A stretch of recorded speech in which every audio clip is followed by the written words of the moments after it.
Please give him a warm hand because it's his first time telling a story tonight.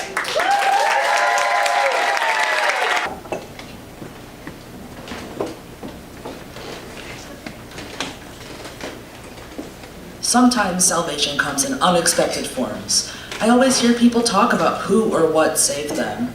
The sources of salvation include their loved ones or their religion, or maybe a special role model who made their life worth living. Me? What saved me was a prayer, a plea, and a goddamn physician.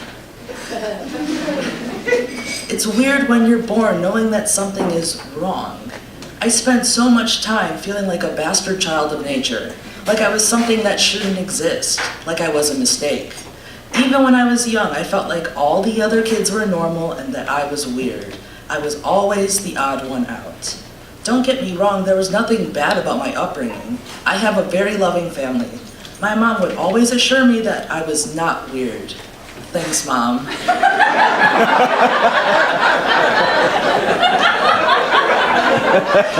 Yet I was born with this innate feeling that I was doing something wrong just by existing. This was further solidified in my young brain when I was told that I was not my parents' son. In fact, I was nobody's son. Unfortunately, this feeling of wrongness did not go away with time. In fact, it only got worse. It amplified my self-hatred. Whenever I looked in the mirror, I saw a freak of nature. This feeling would scale from unease to discomfort all the way to disgust. It was incredibly draining. I didn't want to go outside. Going to school required me to really psych myself up, and I rarely had the emotional energy to stay in class. It was a real achievement for me to stay in school for a whole week without skipping out on class. What was really strange was when I would go into the bathroom at my high school, and I would start feeling like I was snooping around. Like, you know that feeling you get when you're sneaking around somewhere you're not allowed to be? Imagine feeling like that in the bathroom at school. After I started feeling this unease in the bathroom of all places, I started to really think. It took a lot of introspection and thought to figure out what was going on. I started to imagine myself as a male, having a masculine body type with male body parts. That imaginary scenario seemed a lot more ideal than my current situation. I was a busty teen with an unfortunate curvy frame. It was absolutely disgusting. But that was it. That was my problem. My body lacked the masculine features that I so dearly wished it would have. Shortly after, I learned that there's this little thing that you might have heard of called transgender. It's a very complicated subject. Now, I'm sure that set off an alarm in your head. I'm sure you're wondering why I would ever come to such a conclusion. Perhaps you think that maybe my parents didn't love me enough and that's how I came to be so fucked up. Like I mentioned before, I have great parents. They didn't have anything to do with this, and I came to this conclusion on my own. Or maybe you think that I'm just a tomboy and that I should just be a masculine woman. Trust me, I tried being a tomboy for ages and it did not work. In spite of all my struggles, I had a few moments where I knew my transition to being male was the right thing to do. The one I remember the most was when I was taking a field trip to see a musical during high school. On my way into the theater, I asked one of the ushers a brief question, and after our exchange, he said, "Enjoy the show, sir." I felt like my heart would just explode from joy. I think that was the first time a random stranger used male terminology for me. Thus began the slow process of trying to explain how I felt to my family and friends. I am incredibly fortunate to have such a supportive group of people in my life. It went over pretty well. Over the years, I started to slowly swap every piece of clothing out in my wardrobe. I cut my hair a little shorter every time I went to the barber, and most importantly, I started to wear an incredibly tight compression garment around my chest whenever I went outside. Every little change made me feel a little better. Despite transitioning to being socially male by the time I was 17, it wasn't enough. Sure, it felt great to be seen as male in the eyes of others, but I was still trapped in a body that didn't belong to me. Fortunately, there is a way to fix that. I did some research and I learned that testosterone treatments in biological females can basically spur on male puberty.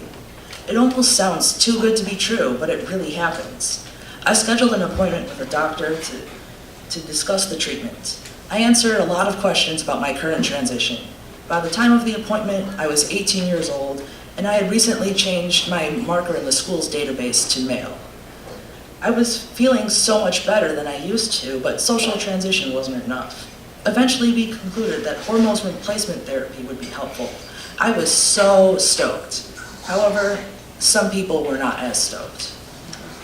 It's funny how I was going through my transition for myself and myself only, yet for some reason it becomes everyone else's business. Don't get me started on the people who suddenly become experts in medicine and psychology when I mention my transition at all. You get questions like, oh, what if you regret it? Well, unnamed person, I've had to live in this current body since I was born, and if I have to do it any longer, I will literally fucking kill myself. Plus, why do you care if I regret it? It's not your business. I don't ask you if you're going to regret a major life decision, like, are you gonna regret that tattoo? Are you gonna regret taking out that loan? Are you gonna regret your marriage? Because there are way more people who tattoos don't age well, or they end up bankrupt, or they get divorced, more so than people who end up regretting their transition. But I'm not done. Thank you. But it doesn't end with people asking stupid questions. Insurance was being a pain in the ass when it came to getting coverage for my testosterone treatment. Specifically, the medical group I was a part of was not having it. They cited religion as a reason to not insure my medication. My fate lied in the hands of a few people who thought I should just live with the body that God gave me. Your God can suck my dick for all I care.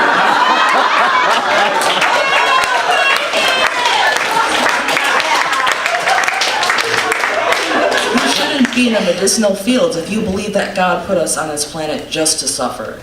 The best part was that this particular medical group accepted money from the government, all while using religion as a reason to deny people the care they need.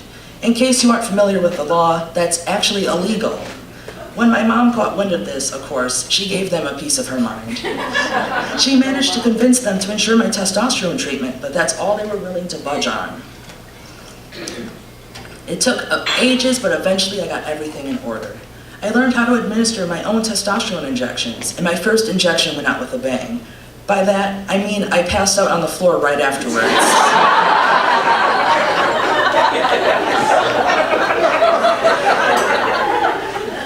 Thus began my journey to become a real man.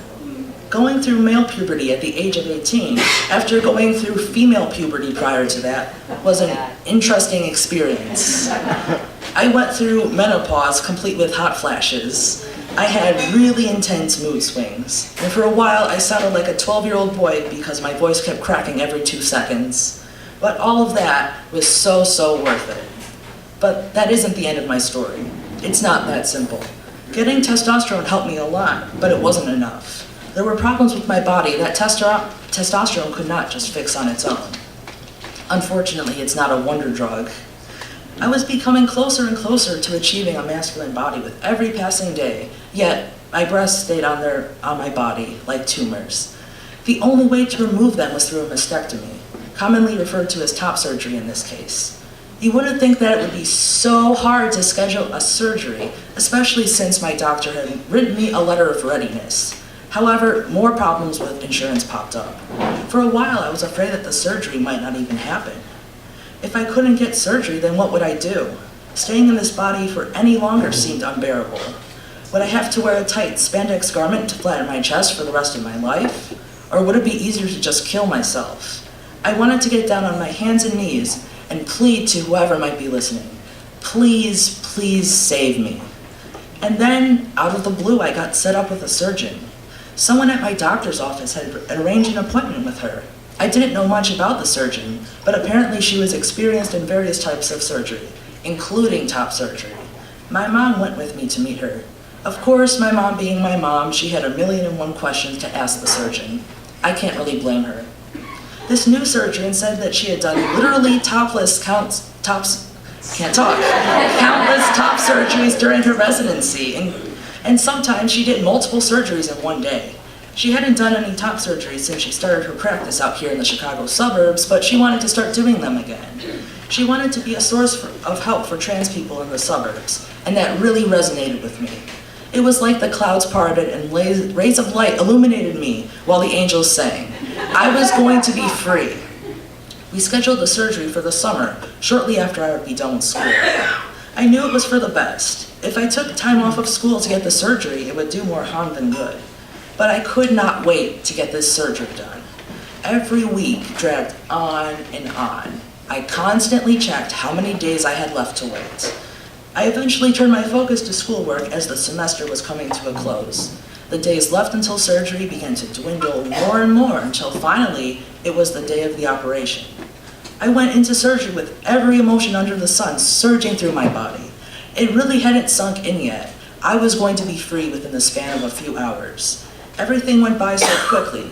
I got checked in, I signed 1 billion forms, I met with the surgeon, and shortly after I was whisked off to the operating room.